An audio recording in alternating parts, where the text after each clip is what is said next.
네, 안녕하세요. 강한내 교실의 한의사 선생님 강민구 한의사입니다. 반갑습니다. 강한뇌 네, 오늘 강한내 교실에서 이야기해보려고 하는 주제는요, 잠을 잘 자는 생활습관, 이름하여 불면증을 위한 꿀팁입니다. 우리가 잠을 잘 잔다는 것, 이 삶의 질에 굉장히 큰 영향을 미치잖아요. 그리고 불면증으로 인해서 불편함을 겪으시는 분들도 많고, 이에 대한 치료를 받으시는 분들, 병원을 찾으시는 분들도 많으실 텐데요. 생활습관 개선만으로도 수면의 질을 높이고 불면증을 예방할 수 있다는 것 꼭 기억해 주셨으면 좋겠습니다. 자, 그럼 첫 번째 꿀팁 시작하겠습니다.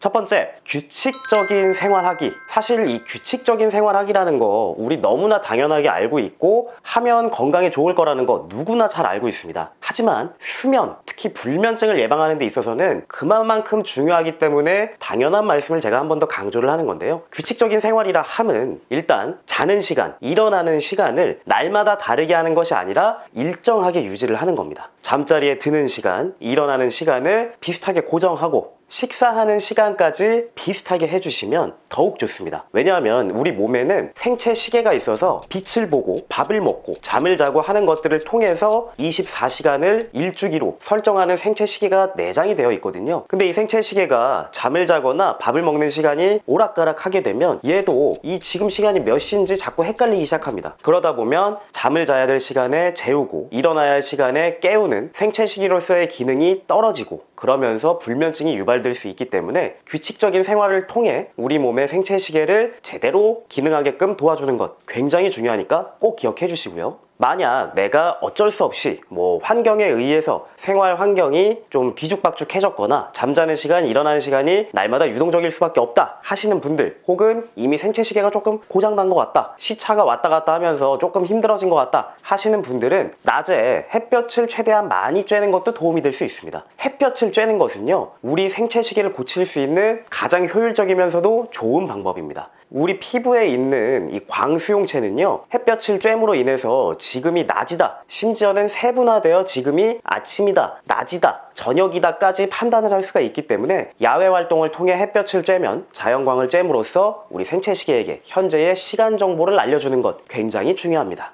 두 번째, 배고픈 상태에 잠자리에 눕지 않기입니다. 혈당이 떨어지면요, 오렉신이라고 하는 물질의 분비량이 증가합니다. 오렉신의 농도가 높아지면요, 각성시킵니다. 지금 배고파, 너 식량 없어서 굶어 죽을지도 몰라, 잘 때가 아니야, 이렇게 깨우는 거죠. 그러면 잠드는 걸 방해하게 됩니다. 우리 가끔 이제 자야 되는데 배고파서 잠이 안 와, 허기져서 잠이 안 와, 이렇게 말씀하시는 분들, 다이어트에 대한 너의 의지가 부족해서 그래 가 아니라 진짜로 배고프면 잠을 안 재웁니다. 우리 몸이요. 보통 식단 관리를 하시거나 체중 조절을 하시는 분들은 저녁 식사 시간과 밤에 잠자는 사이 시간의 간격이 굉장히 길잖아요. 그러다 보면 잠자려고 할 때, 잠자리에 들 때 배고픔을 느끼실 때가 많습니다. 그래서 저녁 식사 후에 부담이 되지 않을 만한 간단한 간식을 드시거나 저녁 식사 시간을 조금 뒤로 미루시거나 하는 등의 방법으로 밤에 잠자리에 들 때 배고프지 않게끔 유지하는 것도 굉장히 중요합니다. 세 번째, 늦은 시간에 블루라이트를 쬐지 않도록 하는 겁니다. 자, 아까 우리 몸은 빛을 통해서 시간을 인식한다고 했죠. 근데 우리가 사용하는 스마트폰, 모니터, TV 등에서는 블루라이트가 나온다는 거 잘 알고 계실 겁니다. 물론 이 블루라이트의 실제 유해와 관련해서는 아직은 찬반 논란이 있습니다만, 그럼에도 불구하고 밤 늦은 시간에 이 모니터를 많이 보면, 특히 밝은 빛을 많이 보면 잠들기 어려운 건 경험적으로나 그리고 실험적으로나 알려져 있는 사실이죠.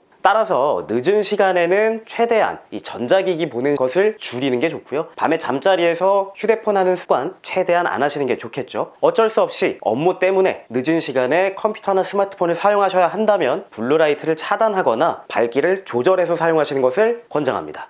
네 번째, 낮에는 체온을 올리고 밤에는 체온이 떨어지도록 한다. 우리 몸의 체온은 일주기에 따라 높아졌다 낮아졌다를 반복하면서 생활을 하게 됩니다. 근데 낮에는 체온이 높아야 되고 점점 떨어지면서 잠자리에 들고 새벽에는 바닥을 찍고 다시 올라가야 되는데, 저녁에 밤에 체온이 떨어지지 않는다, 새벽에 체온이 너무 많이 떨어졌다 하면 잠들기 어렵거나 잠에서 중간에 깨는 경우가 생깁니다. 그래서 체온 조절을 통해서 우리가 수면의 질을 높일 수도 있는데요, 낮에는 체온을 높이는 겁니다. 운동을 통해서 말이죠. 그리고 저녁 시간 미온수, 너무 뜨거운 물 말고 차가운 물 말고 미온수로 샤워를 해주시면 샤워를 한 이후에 체온이 살짝 올라갔다가 떨어지게 됩니다. 그러면 우리 몸에서는 아, 이제 잘 시간이 됐나 보다 라고 받아들이고 잠잘 수 있는 준비를 할 수 있기 때문에요. 낮에는 체온을 높이기 위해 운동을 해주시고 밤에는 적정한 체온을 유지하기 위해서 미온수로 샤워를 해주시거나 반신욕, 족욕을 해주시는 것도 좋고요. 밤에 잠자리에 난방이나 냉방을 적당하게만 해서 우리 몸이 너무 덥거나 춥지 않게끔 느끼는 것 굉장히 중요합니다.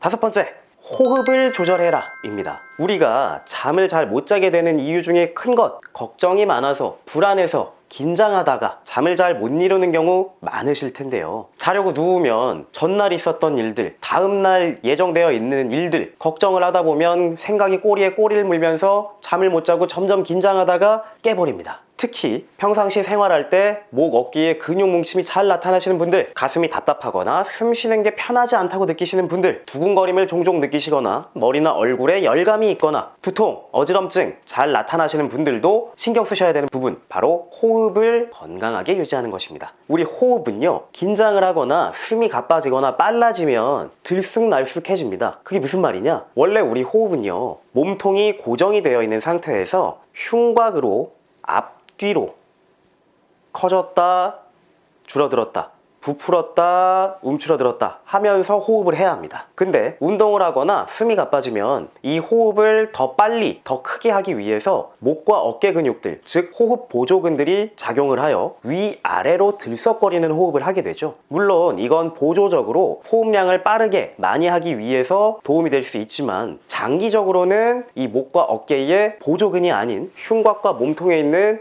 호흡 주동근들로 호흡을 해야 합니다. 하지만 우리가 일상생활에서 업무를 하면서 학업을 하면서 스트레스를 받고 집중하다 보면 체간의 근육이 아닌 목과 어깨의 보조근들로 호흡을 하는 경우들이 많습니다. 그렇기 때문에 우리가 의도적으로 호흡 보조근들은 배제를 하고 호흡의 주동근들을 이용해서 호흡을 할 수 있는 연습을 통해 호흡이 안정되게끔 도와주신다면 잠드는데 도움이 될 수 있다는 것 꼭 기억해 주시면 좋겠습니다. 그 외에 강한내만의 꿀팁, 바로 혈자리 지압입니다. 우리 이 발목에는요, 조해와 신맥이라고 하는 양교맥, 음교맥이라고 하는 혈자리가 있습니다. 이건 그냥 한의학적인 표현입니다. 양기가 들어오는 곳, 음기가 들어오는 곳, 음과 양이 만나는 곳이라고 했는데요. 단순히 이런 과거의 음양오행적인 이론뿐만이 아니라 현대에 와서 혈자리의 효능을 분석을 해보니 연구 결과 조해와 신맥의 혈자리에 침치료를 하면 수면에 긍정적인 도움을 줄 수 있는 역할을 할 수 있다. 그런 효능을 얻을 수 있다. 그런 결과가 발표되었습니다. 그렇기 때문에 조해와 신맥, 이 혈자리들을 활용해 보시는 걸 추천드리고요. 눈썹 사이에 있는 미간의 인당, 그리고 정수리의 위치에 있는 백회, 이런 혈자리들도 지압을 하거나 두드렸을 때 잠자는데 도움이 될 수 있으므로 잠들기 전, 잠자리에 눕기 전 가볍게 호흡을 가라앉히면서 혈자리들을 지압해 주시는 것, 숙면을 취하는데 굉장히 도움이 될 수 있습니다.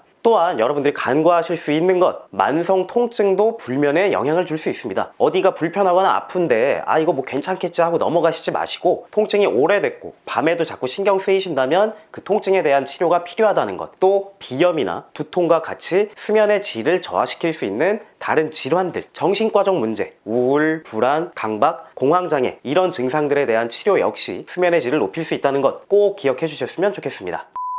네, 지금까지 불면증에 도움이 될 수 있는 꿀팁에 대해서 알아봤는데요. 여러분들 이 꿀팁들 한번 잘 활용해 보셔서 앞으로는 항상 꿀잠 이루시길 바라겠습니다. 물론 이 불면이 오래되거나 심각하신 분들의 경우에는 이런 생활 습관의 교정만으로는 부족할 수 있기에 병의원을 찾아서 진료 및 상담 받아보시는 것도 적극적으로 추천을 드립니다. 지금까지 제가 말씀드린 내용이 도움이 되셨다면 좋아요, 구독, 댓글, 알림 설정까지 부탁드리겠습니다. 지금까지 강한내 교실의 한의사 선생님 강민구 한의사였습니다. 감사합니다. 강한뇌